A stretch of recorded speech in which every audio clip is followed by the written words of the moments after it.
Berikut ini ada 4 alasan yang bisa membuat kamu jatuh cinta kepada fisika. Apa saja? 1. Belajar fisika itu menggembirakan.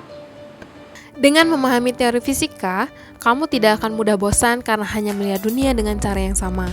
Sudut pandangmu akan meluas seiring pemahaman fisikamu yang bertambah. Michio Kaku dan fisikawan lainnya sering sekali mengatakan bahwa dengan fisika mereka tidak bisa hanya mengatakan bahwa dia sedang berdiri di pintu, dia sedang duduk di kursi, dan dia sedang bercermin ketika seseorang melakukan sesuatu. Contohnya ketika seseorang sedang berselfie di cermin, setidaknya saya bisa menjelaskannya dengan banyak sudut pandang. Misalnya, pertama, barangkali sehabis mandi sementara bercermin, ia bisa saja mengatakan kepada bayangannya di cermin, "Hei, kamu bukanlah saya yang sekarang. Kamu hanyalah masa lalu saya yang kira-kira mendekati 1/300 juta detik yang lalu." 1/300 juta detik itu adalah waktu yang dibutuhkan bagi cahaya untuk memantul dari tubuh saya ke cermin dan memantul lagi ke mata saya. Karena laju cahaya besarnya kira-kira 3 kali 10 pangkat 8 meter per detik, katakanlah jarak antara saya dan cermin adalah 0,5 meter, sehingga jarak total yang ditempuh cahaya dari tubuh ke cermin dan kembali ke mata saya adalah 1 meter.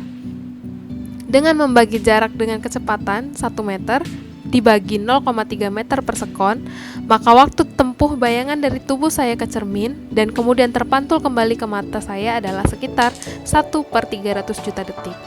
Seberapa cepat itu? Wah, cepat sekali, tapi ia tetaplah masa lalu bagi kita yang sekarang. Masa lalu, masa kini, dan masa depan hanyalah ilusi, kata Einstein. Tidak ada konsep sekarang dalam fisika, sebab sementara kita mengatakan sekarang, beberapa detik sudah berlalu, dan sekarang yang dimaksud sudah menjadi masa lalu. Kedua, ia tidak hanya sedang berdiri, tetapi ia juga sedang melawan gaya gravitasi bumi dengan besar gaya yang setara dengan massa tubuhnya, dikalikan percepatan gravitasinya. Jika massa tubuhnya adalah 65 kg dan percepatan gravitasi bumi adalah 10 meter per sekon kuadrat, maka gayanya adalah sebesar 650 Newton. Jadi, orang yang berdiri pada dasarnya tidak diam saja, mereka juga menekan bumi dengan gaya tertentu. Ketiga, selain melawan gaya gravitasi, ia juga tidak diam seperti yang tampak di mata kita. Sebenarnya ia sedang bergerak melingkar, mengikuti rotasi bumi dengan kecepatan 1669,97 km per jam. Ia juga bergerak mengikuti revolusi bumi terhadap matahari dengan kecepatan 107.500 km per jam. Sekali lagi, ternyata ia tidak diam dan menekan bumi semata, tetapi juga bergerak dengan arah dan kecepatan tertentu. Keempat, ponsel yang diangkat memiliki energi potensial karena posisinya. Besarnya bisa dihitung dengan mengalihkan massa, percepatan gravitasi bumi, dan jaraknya ke lantai. Katakanlah massa ponsel kira-kira 0,10 kg, percepatan gravitasi bumi 10 meter per sekon kuadrat, dan jarak antara ponsel dan lantai kira-kira 1,25 meter. Oleh karena itu, energi potensial yang dimiliki ponsel, massa dikali gravitasi dikali jarak ke lantai adalah sebesar 1,25 Joule. Jika posisinya dibuat lebih tinggi lagi, maka energi potensialnya akan semakin besar. Energi potensial yang besar berarti resiko kerusakan yang dialami ponsel akan menjadi semakin besar jika terjatuh. Dengan memikirkan resiko itu, ia harus lebih hati-hati saat memegang ponsel.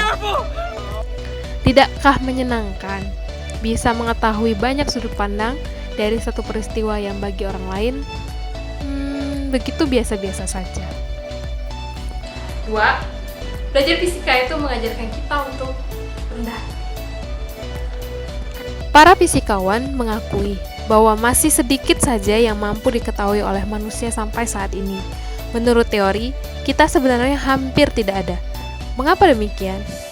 Kita, umat manusia, termasuk kategori heavy elements yang merupakan elemen-elemen yang lebih berat dibandingkan hidrogen dan helium. Jumlahnya 0,03% saja di alam semesta, sementara bintang-bintang dan benda langit lainnya bertotal 4% saja. Sisanya adalah dark energy 73% dan dark matter 23% yang belum ada penjelasan memadai tentang keduanya. Kita hanyalah sebutir pasir di pantai atau setetes air di lautan. Lalu kenapa masih memelihara kesombongan? Ketiga, fisika adalah kebutuhan.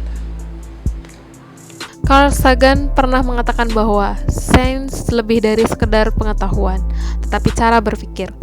Saat ini kita hidup di era yang berbasiskan sains dan teknologi, dan jika kita tidak memahaminya, lalu siapa yang akan membuat semua keputusan yang berkaitan dengan sains dan teknologi yang akan menentukan masa depan umat manusia? Orang-orang yang hari ini masih serius mendalami sains, pada akhirnya akan menjadi dua kelompok, menjadi penemu yang kelak akan berkontribusi bagi perkembangan teknologi, atau menjadi engineer yang menggunakan, mengolah, dan mendistribusikan penemuan tersebut ke masyarakat. Selain mereka, ada sebagian orang yang peduli dengan permasalahan-permasalahan sosial lingkungan yang disebabkan oleh perkembangan teknologi. Selain upaya memfilter dan mengatur penggunaannya, orang yang lain justru menggunakan ide kreatifnya dalam penggunaan teknologi, sehingga bisa mempermudah banyak urusan sehari-hari. Saya membayangkan semua orang, khususnya yang dewasa, kelak akan menjadi orang tua dan guru yang berperan penting dalam membimbing penggunaan teknologi, sehingga bisa tepat guna bagi anak cucu kita. Bayangkan jika kita tidak mau menjadikan fisika, umumnya ilmu pengetahuan dan teknologi, sebagai pelajaran yang wajib diikuti. Bagaimana kita bisa membimbing anak muda di masa mendatang? Bagaimana kita bisa melindungi mereka? 4. Fisika mengajak kita untuk menemukan Tuhan.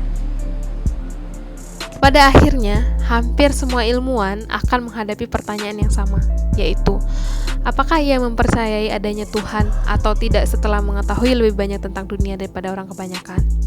Apakah mungkin dengan sebegitu teraturnya alam semesta ini, dengan sebegitu banyaknya pengetahuan yang bisa dikembangkan dan diolah menjadi produk teknologi, tidak ada sesuatu yang menciptakannya?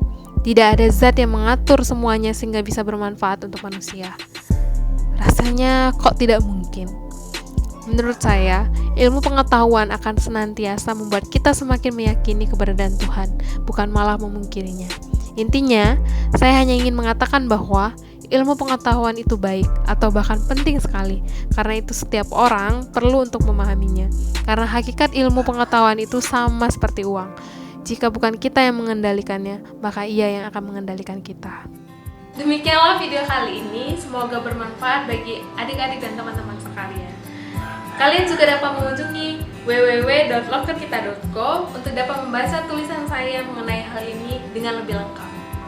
Sampai ketemu minggu depan, dadah!